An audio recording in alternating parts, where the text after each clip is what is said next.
بعض الأخطاء المرتكبة من قبل المترشحين أثناء امتحان السياقة: نسيان حزام الأمان، إسكات المحرك عند الإقلاع، عدم استعمال الغماز، عدم إنزال المكبح اليدوي، عدم النظر في المرآة الرئيسية والخارجية.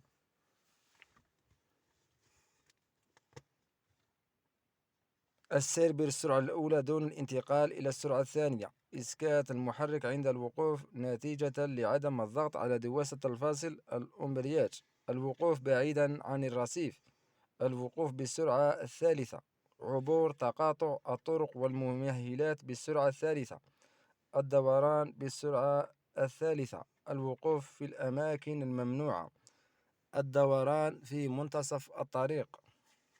السير في وسط الطريق، تجاوز الآخرين بدون غماز، ترك الغماز مشتعل، عدم التحكم في مقود التوجيه، عدم احترام الأولوية، السياقة بيد واحدة. الجزائر، يوم الأربعاء 8 ربيع الآخر 1444 هجري، الموافق ل2 نوفمبر 2022 ميلادي.